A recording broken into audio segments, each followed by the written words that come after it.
D&D Honor Amongst Thieves review.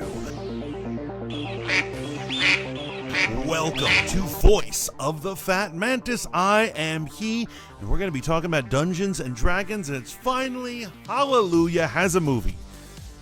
Well, that's not true. It's not finally, because it constantly has a movie. For those of you who don't know, 2000 had a Dungeons and Dragons film starring the Wayans brothers and some other actors. And they actually had 2 direct sequels over the course of the next decade. D&D also had a popular, yet strangely, extremely 80s cartoon that people just won't let me forget. Now what it is I'm going to pretend none of that stuff happened and pretend that this reboot is the start of where we need to be, because that's really how I feel. Chris Pine and Michelle Rodriguez, amongst of various B and C level celebrities, bring a tale that is a comedic telling of Dungeons and Dragons. It actually takes place on Abiatoriel, on the continent of Faerun, better known as the Forgotten Realms. If you're a Forgotten Realms guy, like you either played it a lot or read all those novels from the 90s, particularly ones with Elminster in it, then this is the place for you, because the references just keep flowing and flowing and flowing. It was basically Forgotten Realms, the movie comedy edition. Why do I keep stressing that it's a comedy?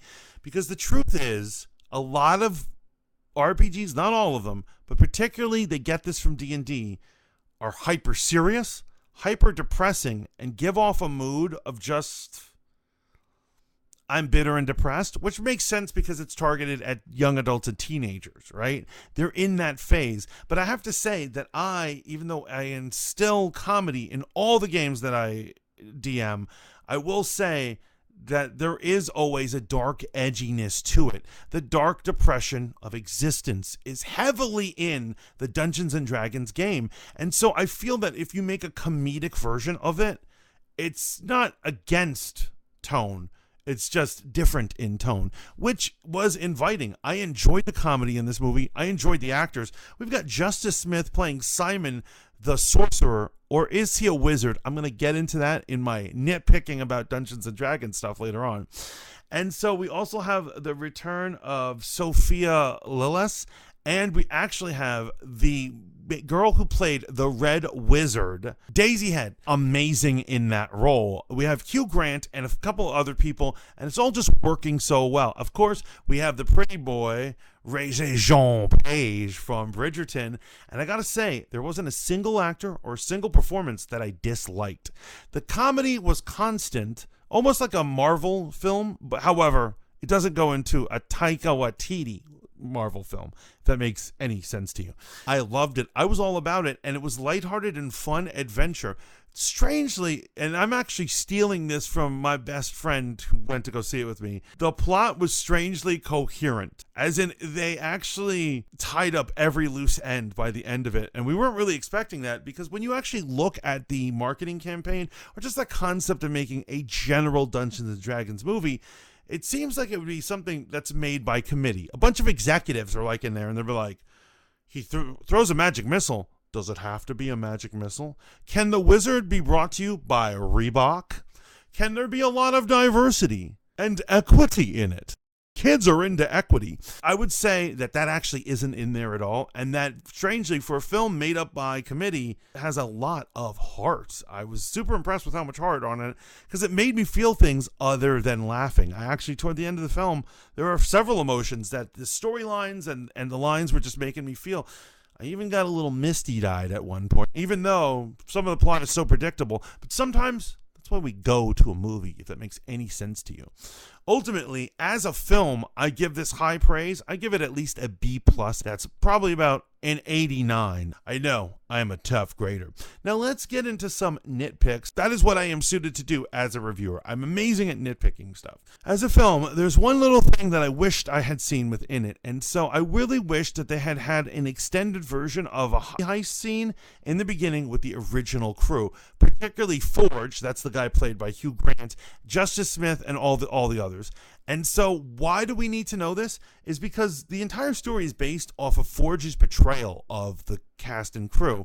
However, since we've only seen him in like half a scene, and we don't really know how close they were supposed to be, you don't feel that betrayal at all. However, I feel the movie would be enhanced if we also felt Chris Pine and Michelle Rodriguez's betrayal feeling on there. Absolutely, absolutely. That was a must. But other than that, I have like no complaints about this film. Now, here's my Dungeons and Dragons complaints. What do you mean Dungeons and Dragons complaints? Actually, if you've probably heard, because I know everyone's talking about it, the amount of references are constant and insane to actually canonical characters, places, spells, activities, whatever. They actually did their research of Dungeons and Dragons, particularly Forgotten Realms, and applied it there perfectly. It all fits in. They didn't even violate canon. Take notes, the Star Wars. But there were a few things that I didn't care for. For instance, Simon is supposed to be a sorcerer, a wild magic sorcerer. However, he seemed more like a wizard. He basically always required spell components, and almost nothing was a natural ability to him. Meanwhile, the villainess, who is considered a red wizard, uses her magic like it's a superpower, and basically is a sorceress. I mean, what's the deal, bro? What's the deal? Come on, man. Next, they make druids just kind of look like someone who, once again, has a superpower. And so the druid within it, Doric, she is just a cute, sprite-like girl who has the power to turn into animals. And don't portray druids as what they are. People who have a different spiritual connection to the universe and a connection with Mother Nature. And so there is no spirituality to her character at all. She's just kind of there and has massive amounts of power. Speaking of which, there is a scene where she's escaping the castle and she turns into all these different animals, and it was possibly the best scene in the movie in terms of action and fun. I love it. I actually can't wait to watch the movie again so I can just see those scenes again. And finally, Chris Pine. It's clear that his class was supposed to be Bard, but he used no bardic ability. He may play the lute here and there, but he actually didn't. He didn't pick locks or do any rogue-like abilities. He didn't have encyclopedic knowledge about the world. As we all know, Bards tend to be experts on lore and know a little about everything, particularly information about the land and all these things. And for a bard, he seemed to be the most uninformed bard ever. So he didn't use any of his class abilities, which I would have liked to. I would have liked to actually see him cast at least one bardic spell. But once again, these last couple of comments have all just been nerdy nitpicks on my part. The real question is, did you see this most stellar movie? Are you hoping they make a sequel? What was your D&D complaint? Please let me know down in the comments. Also, please let me know, what was your favorite spell cast? I enjoyed watching Big B's Crushing Hand, and I'm hoping in the next one we actually get to see Melf's Meteor Swarm. I have yet to see what I believe to be a magic missile. I'm not sure if they've sent one out. I'm actually also hoping that we actually lay eyes on a Beholder, and maybe they could have references to my man Drizzt. After all, he is the greatest Forgotten Realms character that ever lived. Remember to like this video, subscribe to this channel, and keep tuning in to Voice of the Fat Mantis. Ring that notification bell. Until next time, ciao for now.